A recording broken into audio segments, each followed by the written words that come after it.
Bismillahirrahmanirrahim. Assalamualaikum warahmatullahi wabarakatuh. Apa kabar anak-anak semuanya? Siswa-siswi kelas 12 jurusan IPA dan IPS MAN 2 Kepahyang. Semoga kalian senantiasa sehat, cerdas dan ceria ya. Baik, kali ini kita akan membahas materi tentang sejarah masuknya Islam ke Indonesia. Pada dasarnya, materi yang akan kita bahas ini terbagi menjadi 4 sub materi pembahasan ya. Sebagaimana slide yang Bapak tampilkan ini. Lihat. Namun, kita bagi menjadi 2 bagian. Jadi untuk minggu ini kita belajar sub materi 1 dan 2 terlebih dahulu, dan sub materi 3 dan 4 di minggu berikutnya, oke? Nah, tujuannya tidak lain dan tidak bukan supaya kalian benar-benar matang dalam pemahaman konsepnya. Oleh karena itu, Bapak harapkan kalian benar-benar memperhatikan penjelasan Bapak di video ini. Anak-anak sekalian yang berbahagia, sebelum kedatangannya Islam, mayoritas penduduk Indonesia sudah menganut berbagai macam kepercayaan, baik itu kepercayaan Hindu-Buddha hingga animisme dan dinamisme. Apa itu Pak animisme? Animisme adalah kepercayaan kepada roh-roh yang mendiami benda-benda seperti pohon, batu, sungai, dan gunung. Jadi mereka yakin bahwasanya sungai, gunung, batu, pohon itu ada roh dalamnya. Mereka itu bisa hidup seperti itu. Dan ada dinamisme. Apa itu? Yaitu kepercayaan bahwa segala sesuatu mempunyai tenaga yang dapat mempengaruhi keberhasilan atau kegagalan usaha manusia. Seperti itu. Nah, kepercayaan seperti ini sangat kuat dan kental sekali mengakar di hati masyarakat Indonesia sebelum datangnya Islam. Kemudian ketika Islam itu datang, proses masuknya Islam ke Indonesia sampai sekarang ini memang masih menjadi perdebatan yang sangat panjang. Ada 3 fokus pembicaraan mengenai kedatangan Islam ke Indonesia, yaitu yang pertama seputar tempat asal kedatangannya, kemudian para pembawanya, dan juga waktu kedatangannya. Untuk menjawab pertanyaan-pertanyaan ini, terdapat perdebatan panjang di antara para ahli sejarah. Oke, kita langsung masuk ke inti pembahasan yang pertama, yaitu mengenai jalur atau teori masuknya Islam ke Indonesia. Menurut beberapa teori yang ada, ajaran Islam masuk ke Indonesia melalui orang-orang dari berbagai bangsa. Sebagian dari mereka ada yang datang ke Nusantara memang untuk berdagang sembari berdakwah. Namun ada pula kaum ulama atau ahli agama yang datang ke Nusantara untuk mensyiarkan ajaran Islam. Akhirnya muncul 4 teori terkait masuknya Islam ke Indonesia, yaitu teori Gujarat, India, kemudian teori Arab, Mekah, kemudian teori Persia, Iran, dan teori Cina. Teori yang pertama, teori Gujarat India. Teori ini dicetuskan oleh G.W.J. Dewes yang lantas dikembangkan oleh Snok Gurunje, Jan Pijenepo, W.F. Sutherland, J.P. Mukwete, hingga Sucipto Wirjo Suparto. Mereka meyakini bahwa Islam dibawa ke Nusantara oleh para pedagang yang berasal dari Gujarat, India pada abad ke-13 Masehi. Kaum saudagar Gujarat datang melalui Selat Malaka dan menjalin kontak dengan orang-orang lokal di bagian barat Nusantara yang kemudian melahirkan Kesultanan Samudra Pasai sebagai kerajaan Islam pertama di Indonesia. Salah satu bukti yang mendukung teori ini adalah ditemukannya makam Malik As-Saleh dengan angka 1297. Nama asli Malik As-Saleh sebelum masuk Islam adalah Marah Silu. Ia merupakan pendiri Kesultanan Samudra Pasai yang pertama. Dikutip dari buku Arkeologi Islam Nusantara, karya Uka Chandrasasmita, menyatakan bahwa corak batu nisan Sultan Malik As-Saleh memiliki kemiripan dengan corak batu nisan di Gujarat, India. Oleh karena itu, mengapa Mereka mengatakan teori ini dikuatkan Islam itu masuk ke Indonesia melalui teori Gujarat India. Selain itu juga hubungan dagang antara Nusantara dengan India sudah terjalin sangat lama. Kemudian anak sekalian, teori yang kedua adalah teori Arab Mekah. Teori ini didukung oleh Jesse Van Leur, kemudian ada Anthony H. Jones, ada T.W. Arnold, hingga Abdul Malik Karim Amrullah, atau kita sering memanggilnya dengan sebutan Buya Hamka. Menurut Buya Hamka, Islam sudah menyebar di Nusantara sejak abad 7 Masehi. Hamka dalam bukunya yang berjudul Sejarah Umat Islam menjelaskan salah satu bukti yang menunjukkan bahwa Islam masuk ke Nusantara dari orang-orang Arab adalah adanya naskah kuno dari Cina yang menyebutkan bahwa sekelompok bangsa Arab telah bermukim di kawasan pantai barat Sumatera pada tahun 625 Masehi. Di kawasan yang pernah dikuasai Kerajaan Sriwijaya itu juga ditemukan nisan kuno bertuliskan nama Syekh Rukunuddin yang wafat tahun 672 Masehi. Teori dan bukti yang dipaparkan Hamka tersebut didukung oleh T.W. Arnold yang menyatakan bahwa kaum saudagar dari Arab cukup dominan dalam aktivitas perdagangan ke wilayah Nusantara. Sebagian dari pedagang Arab tersebut kemudian menikah dengan warga lokal dan membentuk komunitas Muslim yang kemudian mereka bersama-sama melakukan kegiatan dakwah hingga ke penjuru-penjuru Nusantara yang lainnya. Teori yang ketiga yaitu teori Persia Iran. Teori ini menyatakan bahwa Islam masuk ke Indonesia itu pada abad ke-13 Masehi. Jadi sama seperti teori Gujarat India tadi. Teori ini didukung oleh Umar Amir Hussein dan Hussein Jajadiningrat. Abdurrahman Misno dalam bukunya Receptions, Stroke, Selection, Modification, Antropologi Hukum Islam di Indonesia menuliskan bahwa Jajadiningrat berpendapat tradisi dan kebudayaan Islam di Indonesia itu memiliki persamaan dengan yang ada di Persia. Salah satu contohnya atau buktinya adalah seni kaligrafi yang terpahat pada batu-batu nisan yang bercorak di Nusantara. Kemudian bukti lain seperti budaya tabot di Bengkulu atau tabwi di Sumatera Barat yang serupa dengan ritual yang ada di Persia setiap tanggal 10 Muharram. Akan tetapi, ajaran Islam yang masuk dari Persia kemungkinan adalah ajaran Syiah. Kesamaan tradisi tersebut serupa dengan ritual Syiah di Persia yang saat ini merujuk pada negara Iran. Teori ini cukup lemah karena mayoritas pemeluk Islam di Indonesia adalah bermazhab Sunni. Kemudian kita masuk ke teori yang keempat, yaitu teori Cina. Ajaran Islam berkembang di Cina pada masa dinasti Tang, yaitu pada tahun 618 hingga 905 Masehi, dibawa oleh panglima muslim dari kekhalifahan di Madinah semasa era Khalifah Utsman bin Affan, yakni Sa'ad bin Abi Waqqas.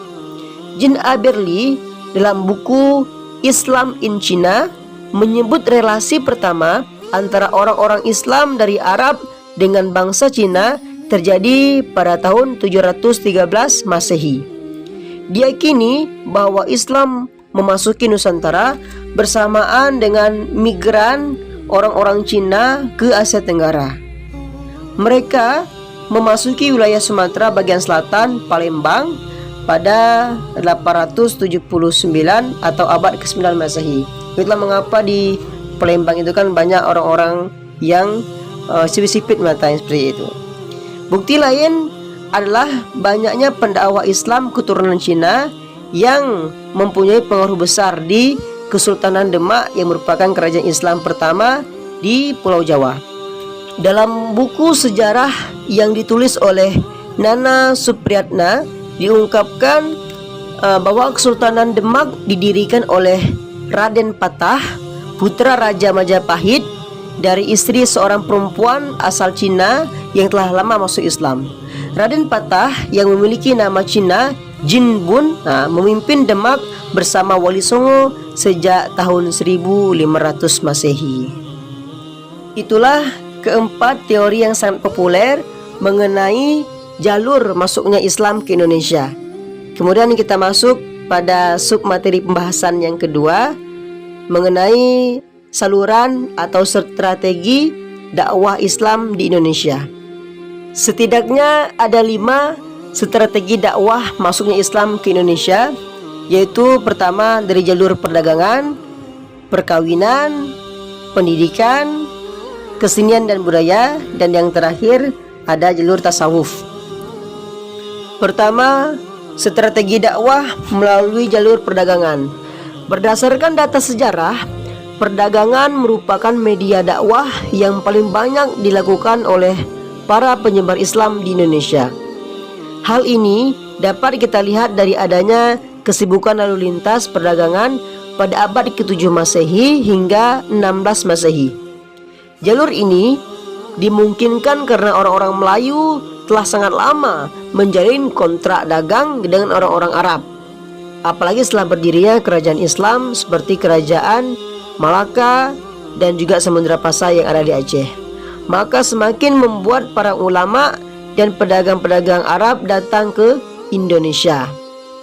Dan disepakati juga bahwa 4 teori tadi, baik itu teori Gujarat India ataupun teori Mekah, teori Persia dan juga teori Cina, sepakat bahwasanya jalur utama masuknya Islam ke Indonesia daripada 4 teori tersebut adalah melalui jalur perdagangan yang pertama sekali.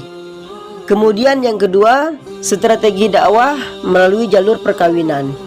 Proses penyebaran Islam di Indonesia juga banyak dilakukan melalui pernikahan antara pedagang Muslim dengan wanita Indonesia.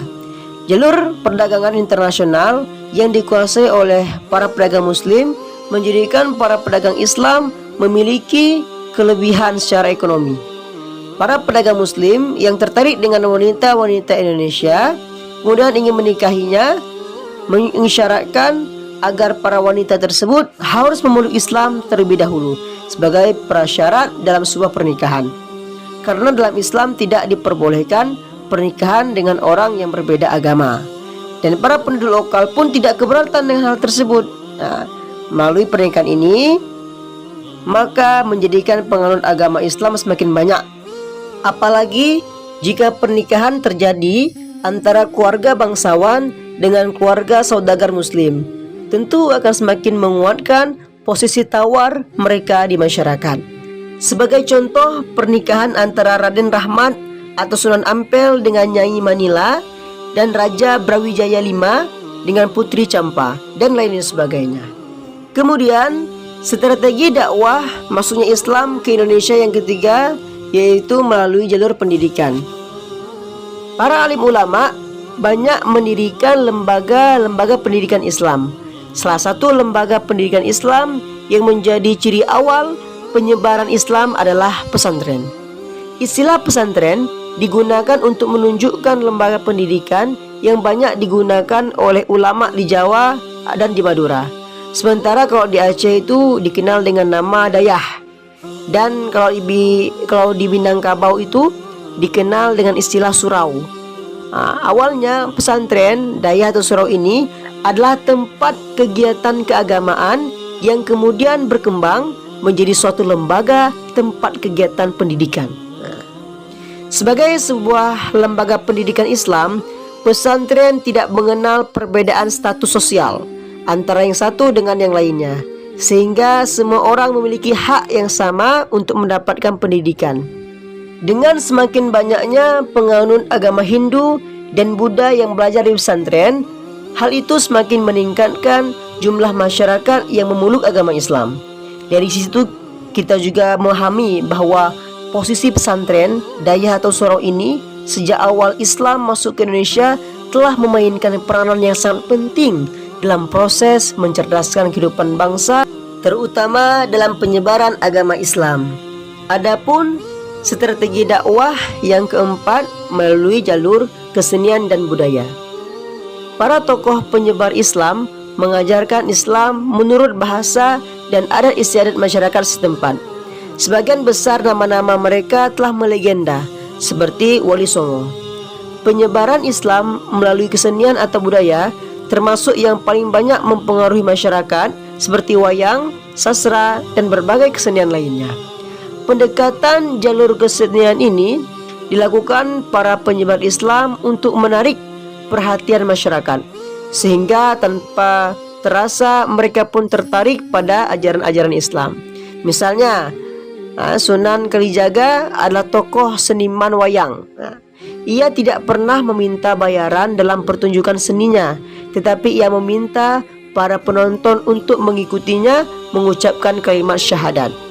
Meski sebagian cerita wayang masih dipetik dari cerita Mahabharata dan Ramayana, tetapi dalam cerita itu disisipkan ajaran dan nama-nama pahlawan Islam.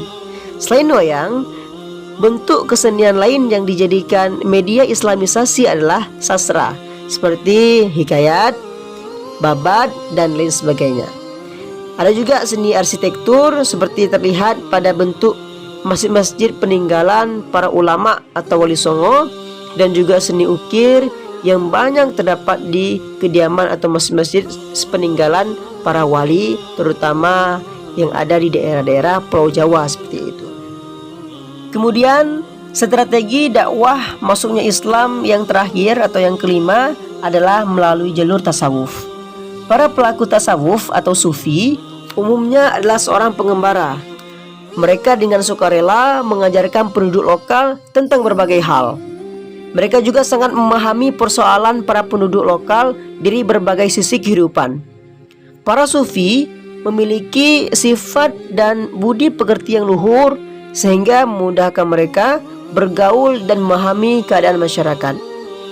Mereka memahami problem kemiskinan dan keterbelakangan, sekaligus juga memahami kesehatan spiritual masyarakat setempat. Para sufi juga memahami hal-hal yang magis yang digandrungi oleh masyarakat penganut paham animisme dan dinamisme kala itu. Hal ini menjadikan para sufi mampu melihat celah yang dapat dimasuki ajaran-ajaran Islam.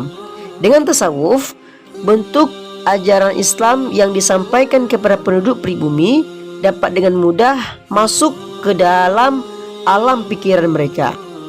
Di antara para tokoh-tokoh sufi yang memberikan ajaran Islam kepada masyarakat seperti Hamzah Fansuri dari Aceh, kemudian ada Syekh Lemah Abang, dan juga ada Sunan Panggung dari Jawa. Nah, itulah anak-anak sekalian, dua sub materi pembahasan yang telah Bapak jelaskan, yaitu tentang teori kedatangan Islam ke Indonesia dan juga strategi dakwah Islam di Indonesia. Disepakati bahwa Islam itu masuk secara berangsur-angsur dan bukan dengan cara peperangan apalagi penjajahan.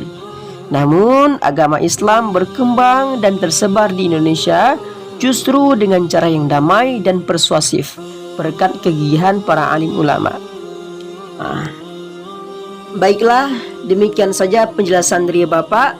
Kalau ada hal-hal yang masih bingung, yang belum dipahami oleh anak-anak sekalian, mohon dipersiapkan saja pertanyaannya supaya nanti bisa diajukan sewaktu kita tatap muka. Oke, pokok sekayu daun selasih. Cukup sekian dan terima kasih. Anak ayam lompat-lompat, semoga bisa bermanfaat. Bang Haji menjahit kopiah, neneknya menjahit sepatu. Wabillahi taufiq wal hidayah. Wassalamualaikum warahmatullahi wabarakatuh.